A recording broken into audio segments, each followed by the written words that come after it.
Communication across cultures. Module 4, Lecture 1.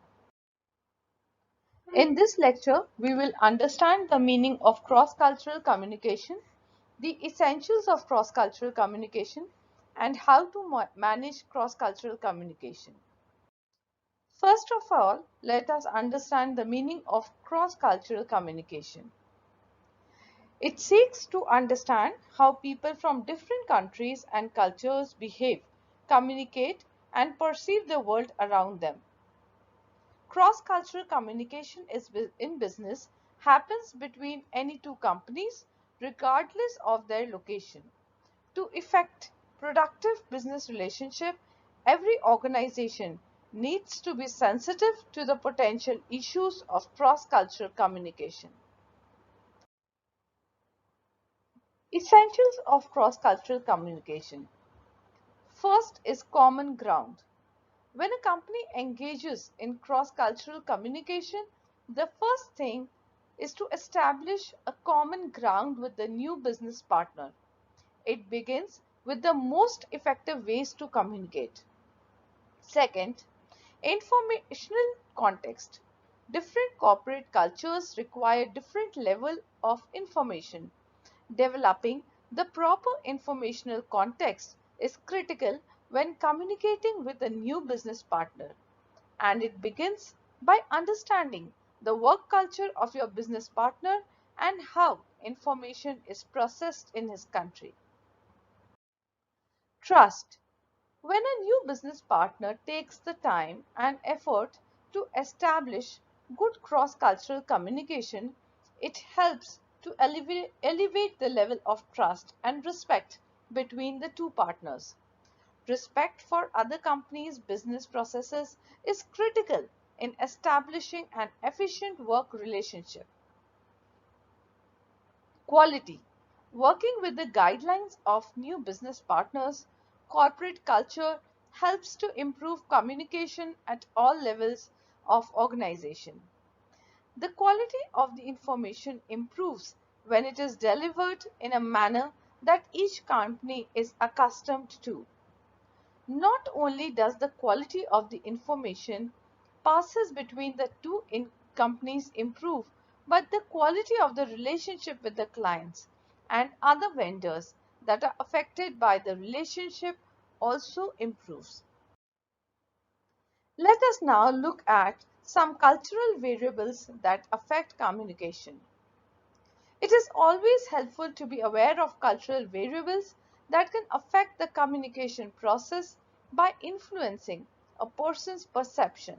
Some of these variables have been identified as attitude, social organization, thought patterns, roles, language, non-verbal communication, and time. We will study about each one of them in the next slides. First is attitude. Now, attitudes underlie the way we behave and communicate and the way we interpret messages from other people.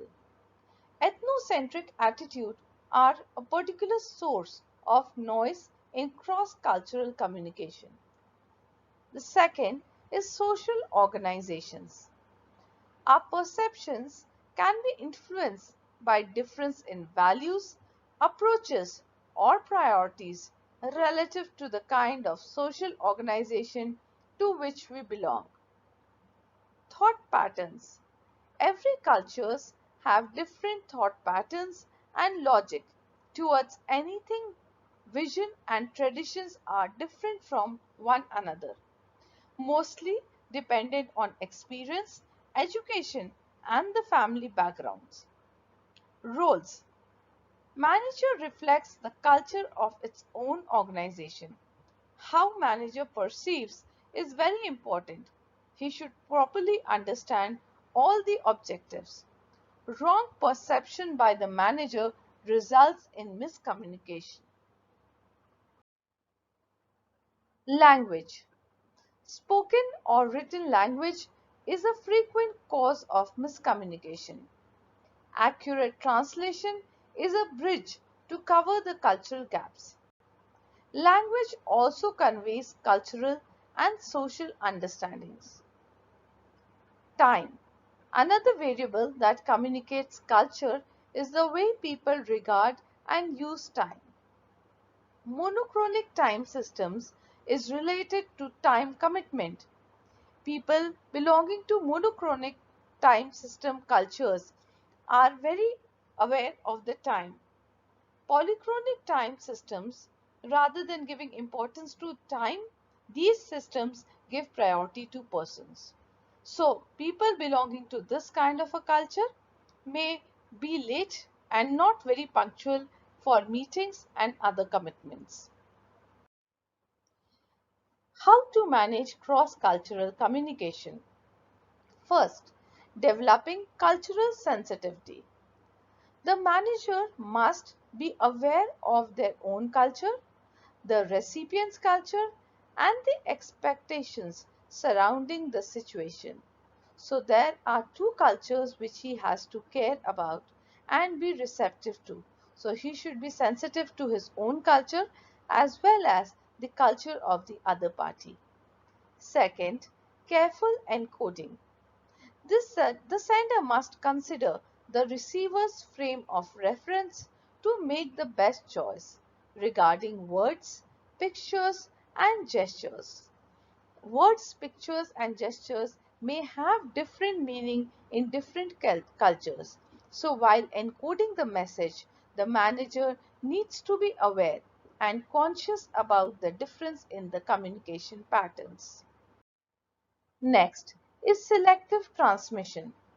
The channel medium which is chosen for passing on the message should be considerate of first the nature of the message, may be important, critical message, or maybe normal usual message. We may choose the channel according to it.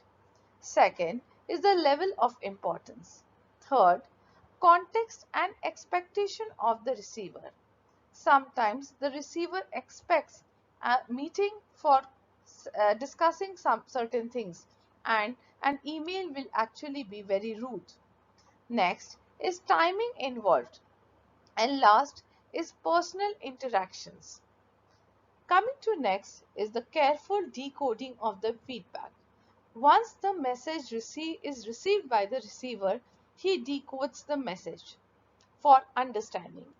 Best means for avoiding miscommunication is to improve your own listening and observation skills.